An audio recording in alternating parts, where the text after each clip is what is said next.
Olá, eu sou o professor Sérgio e nós já estamos na atividade 3C do projeto Contos de Assombração do livro Emai e Ler e Escrever, que a sua família retirou na escola. Para realizar essa atividade, é preciso reler os contos lidos por você em casa, na semana passada, entrando no quarto misterioso, que começa na página 204, e A Velha de um Olho Só, na página 205. Depois da leitura, organizem no quadro da página 209 as informações levantadas. Neste vídeo, eu farei como exemplo a coluna do conto 1. Acompanhe o texto. Conto 1. Entrando no quarto misterioso. Adriano Messias. A chave que abre a porta daquele cômodo sempre fechado, construído atrás da despensa, ao lado de velhos barris de carvalho, é pesada e feita numa mistura de cobre com alguma outra coisa. Tem aquele tom esverdeado que a gente chama na roça de zinabre. Conta-se que, antes de o sítio de meus avós existir, havia um casebre erguido sobre um lamaçal. Quando meu avô construiu a casa no local em que se erguia a tapera, havia um pequeno cômodo que resistia ao tempo. Estaria vazio, não fosse a ruína de um antigo tear para afiar algodão. O tear original sumiu, contou-me Bá, certo dia. Daí, minha falecida bisavó comprou um tear novo e começou a trabalhar no mesmo local em que encontrou o tear antigo. Daqui em diante, fica uma lacuna. Muito tempo atrás, as pessoas não tinham o costume de registrar os acontecimentos como fazemos atualmente. E, por isso, sentimos que o quebra-cabeças do passado fica sem algumas peças importantes. Por que aquele casebre não foi demolido de todo e por que foi conservado um pedaço do mesmo no corpo da casa do sítio? Ninguém nunca soube explicar isso.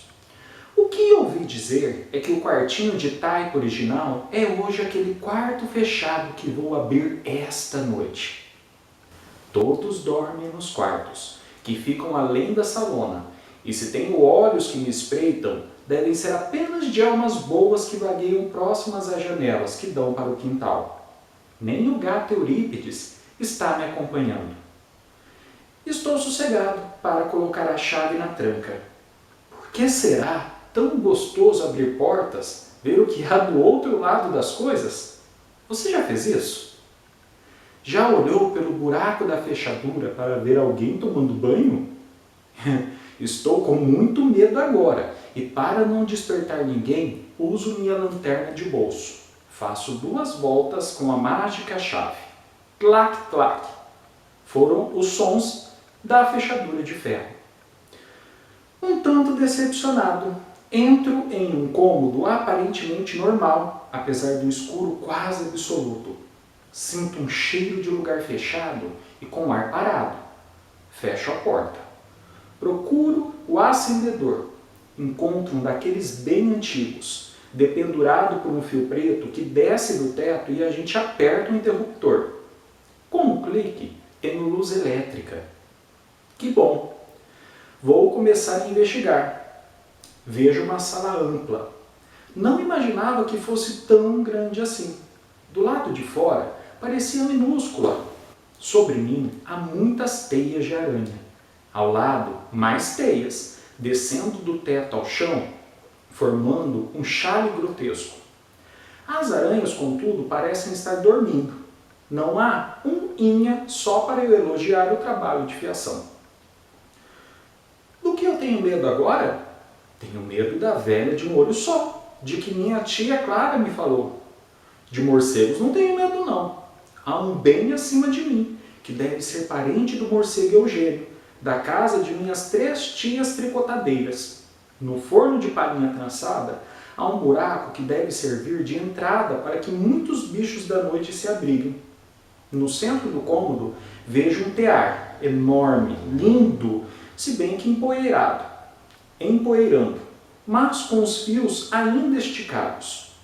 Em meu costumeiro caderno de anotações, o caderno de segredos misteriosos que sempre trago comigo por toda parte, fiz pesquisas sobre tear e roca para a aula sobre história de Minas Gerais. Vou aproveitar a luz que acendi para ler algumas partes para você. O tear era uma peça muito importante para os habitantes do sul de Minas Gerais e ainda é em cidades que vivem basicamente do artesanato da fiação. A roca é um instrumento menor para tecer, tem um pedal e um fuso, que é aquilo que espetou a bela adormecida. Antes de ela adormecer, claro. No conto de fadas. Quando comecei a ler, percebi que eu era analfabeto de tear. Vou explicar. Descobri, brincando de palavras cruzadas, que podemos ser analfabetos de muitas coisas, não só de letras, números e interpretação de textos. Quem não sabe pintar é meio analfabeto de pintura. Quem não tem educação é analfabeto de boas maneiras. Assim, quem não sabe o que é um tear e nada entende de fiação, realmente é um analfabeto no ramo. Angustiado com essa história dos analfabetismos que nos rodeiam, tratei de entender um pouco mais sobre um tear e uma roca. Arrumei um desenho de um tear antigo e escrevi o nome das partes para você entender melhor. Veja o desenho e acompanhe minha explicação. Um conjunto dos fios esticados é chamado de urdume. Quando há vários conjuntos de fios esticados, chamamos de trama. Palavra legal, pois também dizemos assim: a trama do filme de suspense é muito bacana. É que a vida é um tear. Temos nossos fios também, não é? E temos ainda as tramas e os tecidos e os textos. Mas voltemos da filosofia. Este tear que você está vendo no desenho é chamado tear de pedal. Os fios trabalhados podem ser em algodão cru, tingidos ou não. Na trama, eles são assados no sentido transversal do tear, com o auxílio de uma agulha chamada navete. A trama é passada entre os fios de urdidura por uma abertura entre os fios ímpares e pares denominada cala. Alguns teares também precisam de um pente, mas não é aquele de cabelo. Um pente é um objeto que permite levantar e abaixar alternadamente os fios da urdidura para liberar a abertura da cala e a passagem da trama. Entendeu? Parece meio complicado, mas não é. Agora, veja uma roca no outro desenho que fiz. Ela é um instrumento usado para a manufatura de fios artesanais, por fiação manual.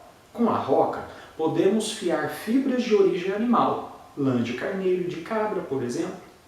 Vegetal, algodão, linho, rame, juta e até sintética, descoberta mais recente. Vovó sempre diz: cada roca com o seu fuso. É um velho ditado, ou seja, cada um na sua. Tudo isso faz parte da pesquisa que fiz. Você percebeu esse piscar? Que saco! Acho que a lâmpada vai queimar, pois está piscando sem parar. Deixe-me investigar melhor. Ao lado do tear está a roca, mas quebrada, que pena. Além de muitos sacos com fios e lãs ainda não fiadas. Gostaria de entender melhor como a roca funciona. Que surpresa! Tenho um visitante. Uma voz esganiçada e com tom maligno deu-me um susto, vindo de trás. Olho e me espanto. É a velha de um olho só. Deve ser ela. Tia Clara estava certa. Minha alma líquida se congela de medo. Quer que eu lhe descreva o que eu vi? Ok, agora que você já releu a história, vamos começar a correção no quadro que está na página 209. Lembre-se que neste vídeo eu farei a correção somente da primeira coluna com o texto entrando no quarto misterioso. O segundo texto eu corrigirei no próximo vídeo. Quadro comparativo dos dois contos. Qual é o enredo do texto? Um garoto decide entrar em um quarto misterioso, que seria assombrado pela velha de um olho só. Onde e quando a história se passa? No sítio dos avós do garoto, à noite. Quem são os personagens? Neto que investiga o quarto, Bá, a voz do rapaz, Gato Eurípides, Tia Clara e a velha de um olho só.